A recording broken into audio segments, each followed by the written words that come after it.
कालू की पत्नी सुंदरी कौवी माँ नहीं बन सकती थी, लेकिन उन्हें अपना कारोबार आगे बढ़ाने के लिए एक बेटा चाहिए था। इधर टुन्नू उसकी पत्नी टुनटुनी गरीबी से जूझ रही थी, लेकिन अपने स्वार्थ के लिए कालू को वो अपने भाई टुन्नू चुड़ा और उसकी पत्नी टुनटुनी से एक बेटा पैदा करने के लिए कहता है। टुन्नू, तुम्हें तो पता है सुंदरी माँ नहीं बन सकती, लेकिन मुझे अपना कारोबार आगे बढ़ाने के लिए एक बेटा चाहिए। इसलिए तुम मेरे बेटे को जन्म दो, तुम्हारा पूरा खर्चा मैं उठाऊंगा। लेकिन एक बात याद रखना, हमें सिर्फ बेटा ही चाहिए। अगर बेटी हुई तो मैं उसे मार दूंगा, समझे? टुन्नू के पास सूखी रोटी खाने तक के पैसे नहीं थे, इसलिए अपनी गरीबी से लाचार होकर वो लोग इस बात के लिए राजी हो जाते हैं और कुछ महीनों बाद टुनटुनी एक बेटी को जन्म देती है। मेरी बेटी, आज तूने मुझे माँ बनने का सुख दिया है। मैं तुझे कभी अपनी नजरों से दूर नहीं होने दूंगी। लेकिन सुबह होते ही उसके घर में टुन्नू का बड़ा भाई कालू और उसकी पत्नी सुंदरी कौवी आ जाते हैं और वो टुनटुनी की बेटी को देखकर कहते हैं, अरे ये क्या, तूने चिड़िया को जन्म दिया है? मैंने तुमसे कहा था ना कि मुझे बेटी नहीं चाहिए। अरे मैंने तो आपसे पहले ही कहा था, ये टुनटुनी हमारे किसी काम की नहीं है। अरे अब हम क्या करें इस बच्ची का? मैंने तो तुझसे बेटा मांगा था ना।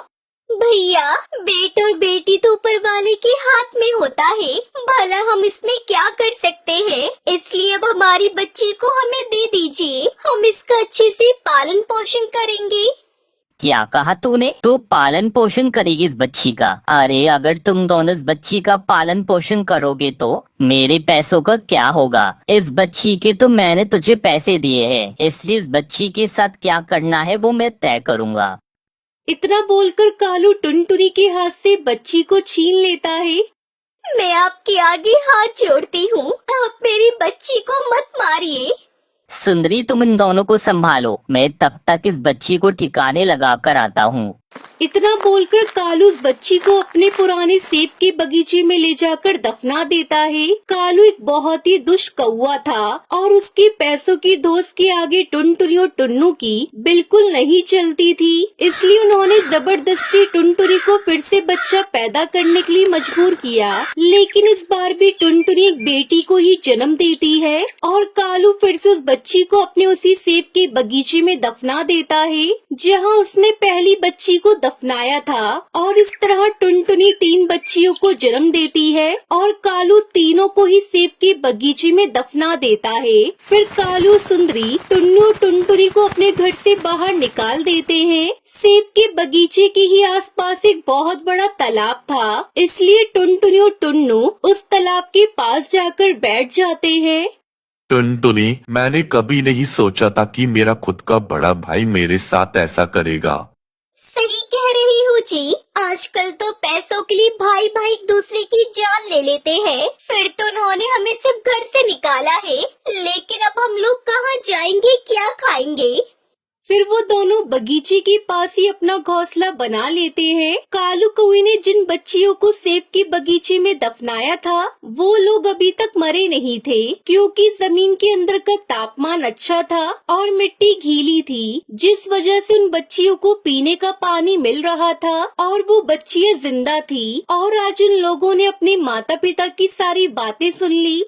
आज हमारी वजह से हमारे माता पिता कितने दुखी हैं। उनके पास खाने के लिए कुछ नहीं है। उस दुष्ट कालू को, उसकी पत्नी को हमें सबक सिखाना होगा, क्योंकि आज उनकी वजह से हमारे माता पिता इतने दुखी हैं और उन्होंने हमें ही यहाँ पर दफना दिया। लेकिन उससे पहले हमें अपने माता पिता के लिए खाने का कुछ इंतजाम करना पड़ेगा। इसलिए सुनो तुम दोनों, कल सुबह हम अपनी नाभियों से अपने माता पिता के लिए सेब के पेड़ उगाएंगे, जिससे हमारे माता पिता अपना पेट भर पाएंगे।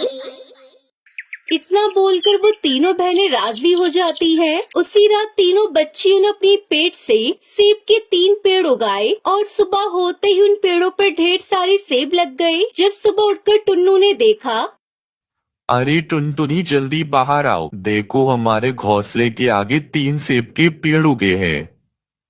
अरे वाह, ये तो चमत्कार हो गया जी। आज तक इस बगीचे में कभी भी सेब के पेड़ नहीं उगे हैं, लेकिन आज अपने आप ही 3 सेब के पेड़ कैसे हो गए? लगता है ये भगवान का कोई चमत्कार है। अब हमें भूखा नहीं रहना पड़ेगा।